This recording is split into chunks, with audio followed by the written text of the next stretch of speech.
The silent invasion. The night sky above New Denver glittered with artificial stars, orbital habitats, and transfer stations that had become as familiar to Earth's population as the constellations they now partially obscured. In 2087, humanity had spread its tendrils to the Moon and Mars, self-congratulatory in their achievement, believing they'd conquered the harshest frontier imaginable. They were wrong. Dr. Maya Chen hunched over her terminal in the Arecibo 2.0 listening post, her eyes burning from 20 straight hours of staring at signal patterns. The facility's AI had flagged something anomalous, a repeating sequence from the direction of Ta City that defied classification. Most of her colleagues had dismissed it as instrumental error. Maya knew better. "You're still seeing ghosts in the noise, Chen." Dr. Harrison appeared behind her, coffee in hand, his condescension as bitter as his drink. "This isn't noise," Maya said without looking away from her screens. "The pattern maintains coherence across multiple frequencies simultaneously. Natural phenomena don't do that." Harrison sighed. "The board's cutting our funding next month anyway. Chase your aliens if it makes you happy." As Harrison's footsteps faded, Maya's terminal emitted a soft chime. The signal had changed. Where before there had been a rhythmic pattern, now came a chaotic burst, like something breaking through static. Her algorithms struggled to parse it, but one thing was clear: the transmission was getting stronger. She reached for the secure line that connected directly to Earth Defense Command. Captain Elias Reeves stood at the viewport of the EDF Sentinel, Earth's most advanced warship, watching as his crew ran combat drills. At 43, the silver at his temples and the scar running along his jaw spoke of battles fought during the resource wars. He'd seen humanity at its worst, fighting over the last dregs of fossil fuels before the fusion revolution. Now he commanded Earth's shield against threats most politicians still treated as theoretical. Captain, his XO, Lieutenant Commander Daniels, approached with a tablet. "Priority message from Arecibo 2.0. They're requesting your immediate attention." Reeves frowned. Astronomical observatories rarely contacted military vessels directly. "Put it through to my quarters." Minutes later, Reeves stared at Dr. Chen's face on his screen, listening as she explained the anomalous signals. "With respect, Doctor, why bring this to me and not your scientific peers?" he asked when she finished. "Because the signal changed when we directed focused radio waves toward it," she replied, her voice tight. "It responded, Captain. And now it's getting stronger." Reeves felt the familiar chill that had saved his life in combat. Intuition honed by experience. "How much stronger?" "It's no longer coming from Ta City," she said. "Based on transmission strength, whatever's sending it has covered 4 light years in 3 days." Impossible, Reeves thought. Nothing moves faster than light except information, he finished aloud. "They sent data ahead of themselves." "Yes," Maya nodded. "And 6 hours ago, we detected objects decelerating at the edge of our solar system. Hundreds of them." The world learned about the Voidwalkers 3 days later when they appeared in Earth orbit without warning. Their vessels defied conventional understanding. Shimmering constructs that seemed to exist partially out of phase with normal space, their hulls rippling like oil on water beneath the void-black outer layer. They didn't communicate. They didn't attack. They simply positioned themselves in precise formation and began. The harvesting started at the outer planets. Automated mining operations on Titan and Europa went silent as strange energy signatures pulsed from the alien vessels. Where the energy touched, matter simply converted. Resources weren't being mined or collected in any recognizable way. They were being transformed into something else, something that flowed back to the alien ships like liquid light. Earth's governments panicked. Emergency sessions convened. Military assets scrambled to defensive positions. And throughout it all, the aliens continued their methodical work, ignoring all attempts at communication as they slowly moved inward toward the inhabited worlds. "They're consuming everything," Dr. Chen explained during the emergency UN Security Council meeting. The pattern is clear. They are systematically converting specific elements and compounds into another state of matter we don't fully understand. How long until they reach Earth? Asked the Chinese representative. At current rates, 6 days, replied General Santos of the Earth Defense Force. Our vessels have attempted to intercept, but the aliens simply phase around them. Weapons pass through without effect. What about Mars and Luna? Someone else asked. Captain Reeves stepped forward. Luna will be reached first, likely in 3 days. We're evacuating critical personnel, but there's no way to move everyone. The room fell silent as the implications sank in. 2 million people lived on Luna Colony now. Earth couldn't bring them all home in time. Maya worked without sleep, analyzing the alien signals while teams around the world did the same. The breakthrough came unexpectedly during the second night when she paired the signal patterns with quantum field measurements taken near the alien ships. They're not communicating with radio waves, she explained to Reeves over video link. The signals we detected were just a side effect. They use quantum entanglement for instant communication, and their language, if we can call it that, operates on principles of mathematical certainty, not symbolic representation like human languages. Can you talk to them? Reeves asked, exhaustion evident in his voice. Not exactly, Maya replied, but I think I can. Listen. Using the quantum computers at the Beijing, Massachusetts Institute, Maya created an interface that could interpret the aliens' quantum communications. What she discovered chilled her to the bone. They call themselves something that translated roughly as those who walk between voids. In their communications, they referred to Earth and its colonies as Resource Cluster #7438, with no acknowledgement that the planets contained sentient life. They seemed to register humans as little more than an environmental feature, like assessing a forest without noticing the ants. More disturbing were their references to something they called the Silence, an entity or force they were fleeing, one that had already consumed thousands of worlds throughout the galaxy.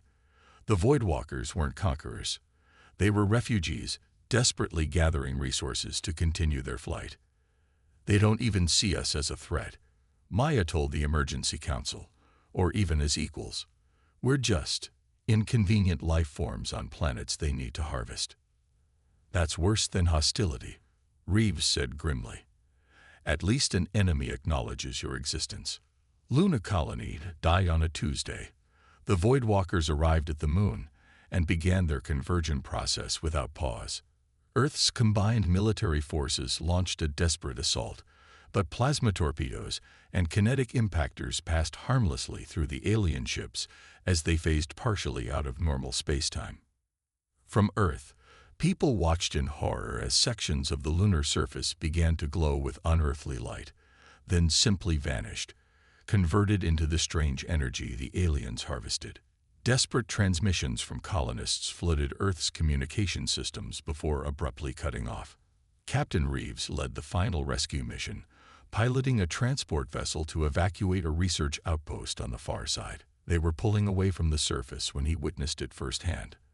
The conversion wave rolling across the lunar regolith like a tsunami of light, erasing everything it touched. His ship barely outran it, escaping with 300 survivors, while nearly 2 million others perished. When they reached Earth orbit, Reeves didn't immediately return to the surface.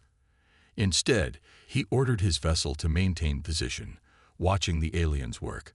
Something about their movements nagged at him, a pattern he couldn't quite identify, but could feel in his bones as a veteran of numerous conflicts. They're following a protocol, he realized aloud. Every movement, every action, it's all predetermined. There's no adaptation, no real-time decision-making. He contacted Maya immediately. The Voidwalkers, you said they think mathematically. Yes, she confirmed. Their language is built on absolute certainty. Each statement follows inevitably from the last, like a geometric proof. What happens to beings like that when they encounter true randomness? Unpredictability. Reeves asked.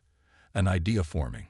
I don't know, Maya admitted, but based on what I've translated, They find unpredictable systems deeply disturbing, even threatening. Why? Reeves watched the aliens continuing their methodical harvest of Luna.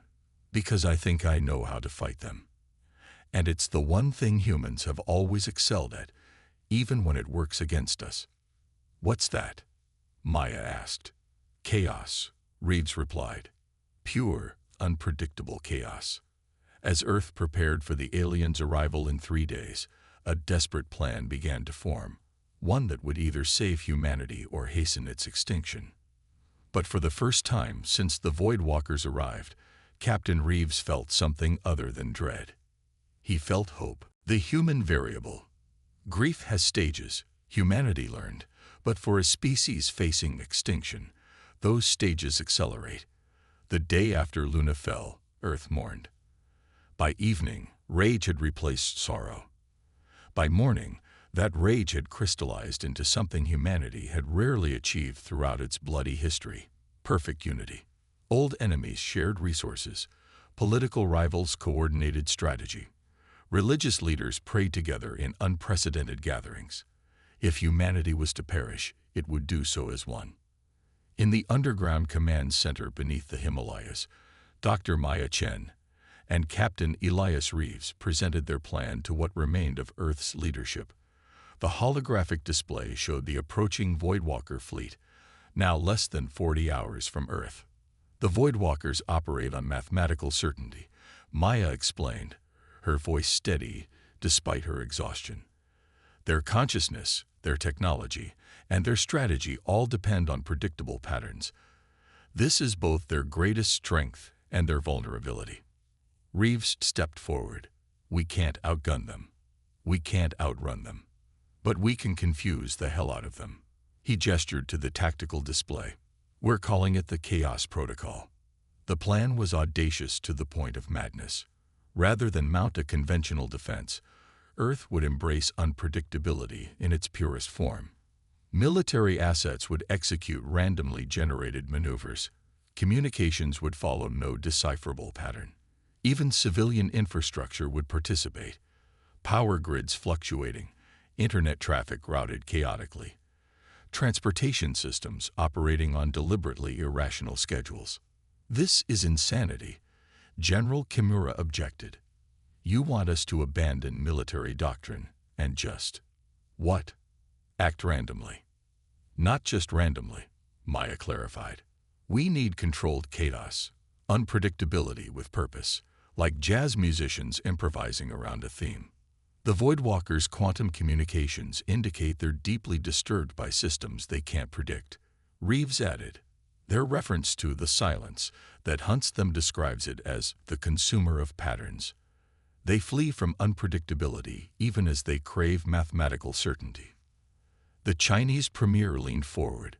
You believe our unpredictability might actually repel them, or at least confuse them enough to disrupt their harvesting process, Maya said. They've never encountered a species like us, one that not only tolerates chaos but sometimes thrives in it. The debate continued for hours, but in the end, desperation won out over skepticism. The Chaos Protocol was approved. Humanity would fight not with its strength, but with its unpredictability, a trait that had always been considered a weakness in military strategy. The Voidwalkers arrived at Earth on schedule, their ships forming the same precise harvesting formation they had used at Luna. They began their approach to the planet's surface, quantum fields extending to begin the conversion process. Then humanity responded. Instead of a coordinated military strike or defensive formation, Earth erupted in controlled chaos. 500 military vessels moved in completely unpredictable patterns, executing maneuvers that defied tactical logic. Some charged directly at the alien ships. Others performed complex spirals or abrupt course changes. A few even appeared to fight each other. On the surface, power grids surged and dimmed in random sequences. Radio transmissions blasted across all frequencies, everything from classical music to children's laughter to mathematical equations with deliberate errors. Satellite networks reconfigured themselves hourly according to random number generators. From the EDF Sentinel, Captain Reeves watched the alien reaction through Maya's quantum interface. The Voidwalkers' communications had changed from their usual methodical patterns to something that, even in their alien syntax, read clearly as confusion. "They're trying to identify the pattern." Maya's voice came through comms. "Their systems are designed to recognize order, even complex order. What we're doing now is like showing optical illusions to a computer. It breaks their processing." The first tangible effect came 3 hours in, when a Voidwalker vessel attempting to begin harvesting suddenly phased fully into normal space. Its shields flickered as it struggled to maintain its harvesting beam amid the chaotic energy patterns humans were generating. "Target that ship," Reeves ordered. "All available vessels, unconventional attack pattern Theta Sigma." 20 Earth vessels responded, approaching the vulnerable alien ship from different vectors. Instead of firing conventional weapons, they deployed a new system developed overnight, quantum field disruptors designed to mimic and amplify the unpredictable patterns Maya had identified in human brain activity. The Voidwalker ship shuddered visibly. Its once smooth hull rippled with distortion as the quantum disruptors bombarded it with unpredictability. Then, without warning, it seemed to fold in on itself, collapsing into a singularity before disappearing completely. A cheer erupted across the command channel, but Reeves remained focused. "One down," he said grimly. 436 to go. The battle for Earth continued for 27 hours. 6 more Voidwalker ships were destroyed using the quantum disruptors, but the alien fleet adapted, maintaining distance from Earth vessels. The harvesting slowed but didn't stop. Portions of the Pacific Ocean began to glow with the conversion effect, the water transforming into the strange energy the aliens collected. "They're learning," Maya warned from her station, "not adapting completely, but finding ways to filter out our chaos. We need something more unpredictable." That's when Reeves made a decision that would later be called either inspired madness or brilliant intuition. "Dr. Chen," he said, "what happens if we stop?" "Stop?" she asked, confused. "Stop everything. All the chaos, all the unpredictability. What if every human asset suddenly went completely dormant simultaneously?" Maya's eyes widened as she grasped his intent. The sudden absence of chaos would itself be unpredictable. A complete pattern interruption. Reeves nodded, like a jazz musician holding a note when everyone expects improvisation. The order went out globally. At precisely 400 UTC, every human system engaged in the Chaos Protocol would go completely silent. Military vessels would cut engines. Power grids would stabilize. Communications would cease. For 60 seconds, humanity would present the Voidwalkers with absolute stillness. The countdown reached 0. Earth went quiet. The Voidwalkers, in the middle of their harvesting operations, suddenly faced a complete absence of the chaos they'd been struggling to process. Their quantum communications spiked in what Maya later described as the alien equivalent of panic. Then, exactly 60 seconds later, humanity erupted again, not into the same chaos as before, but into a completely different pattern of unpredictability. Military vessels executed new random maneuvers. Power grids fluctuated in novel ways. Communications resumed with entirely different content. The effect on the Voidwalker fleet was immediate and dramatic. Their once perfect formation disintegrated as ships began to move erratically. Some phased partially out of normal space. Others drifted aimlessly. The harvesting beams flickered and died. "They're in system shock," Maya reported, monitoring their quantum communications. "Their processing can't handle the sudden shift from chaos to order back to new chaos. It's like a massive cognitive reset." In that moment of vulnerability, Earth struck. The quantum disruptors fired simultaneously from all military vessels, targeting not individual ships but the formation as a whole. The disruptive field expanded, engulfing the Voidwalker fleet in waves of pure unpredictability. What happened next surprised even Maya. Instead of collapsing like the previous ships, the entire Voidwalker fleet began to pulse with strange energy. Their quantum communications ceased entirely, replaced by a new type of signal, one that seemed to bridge the gap between their mathematical language and human symbolic communication. "They're talking to us," Maya said in disbelief. "They've reconfigured their communication systems to interface with ours." The first message was simple: CEASE. Listen. Danger. The Voidwalkers, it turned out, had never encountered a species like humanity before, one whose minds operated on both logical structure and creative chaos. In the translation that followed, humanity learned the truth about the galaxy they inhabited. The entity the Voidwalkers called the Silence was an ancient force that consumed predictable patterns. It had evolved at the beginning of the universe, feeding on the mathematical precision of physical laws. Over billions of years, it had hunted down and devoured civilizations that achieved perfect order, perfect prediction, the very goal most advanced species strived for. The Voidwalkers had once been much like humans, but over millions of years of evolution, they had eliminated unpredictability from their civilization, seeing it as inefficient.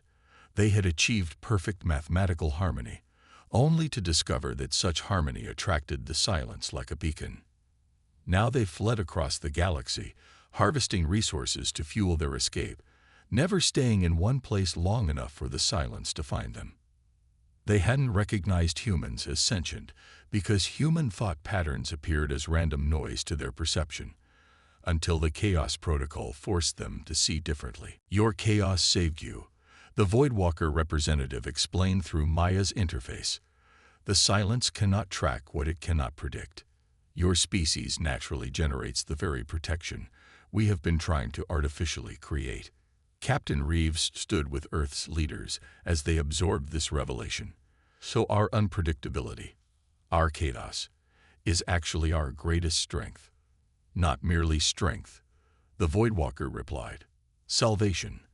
For ourselves, and potentially for you." The alliance formed quickly after that. The Voidwalkers ceased their harvesting, instead working with human scientists to develop new technologies that incorporated the unpredictable patterns of human thought. In exchange, humanity gained access to faster-than-light travel and quantum communication technologies that would have taken centuries to develop independently. More importantly, the Voidwalkers shared their star maps, showing the path of the Silence through the galaxy, a path that would eventually reach Earth, regardless of how unpredictable humans were naturally. "It consumes all patterns eventually," the Voidwalker ambassador explained. "Even the pattern of no pattern. But with your natural chaos and our mathematical precision working in concert, we might find a way to defeat it permanently." 6 months after the near destruction of Earth, Captain Elias Reeves stood on the bridge of a new vessel, the EDF Quantum Chaos, a hybrid of human and Voidwalker technology. Beside him stood Dr. Maya Chen, now the head of the Joint Chaos Theory Division, and a Voidwalker named in human terms as Ripple. "The fleet is ready, Captain," Lieutenant Commander Daniels reported. Reeves nodded, looking at the view screen where hundreds of ships, human and Voidwalker alike, awaited the command to depart. They would be the first expedition to actively track the Silence rather than flee from it. "The galaxy has lived in fear for too long," Reeves said. "Time to show the Silence what happens when mathematical precision and human chaos work together." Maya smiled slightly. Humanity's greatest weakness turning out to be the galaxy's salvation. There's a certain poetry to that. Ripple's form shimmered as it communicated in its new hybrid language. "We calculated all possible outcomes for millennia. Never did we predict that our salvation would come from a species that revels in unpredictability. That's the funny thing about chaos," Reeves said as he gave the command to depart. "The moment you think you understand it, it surprises you again." The fleet vanished into quantum space, carrying with them the greatest weapon the galaxy had ever known against the Silence, a weapon neither human nor Voidwalker could have created alone.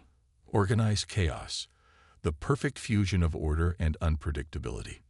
Behind them, Earth continued its chaotic human existence, no longer seeing its unpredictable nature as a flaw to overcome, but as the very essence of what made humanity unique in the cosmos.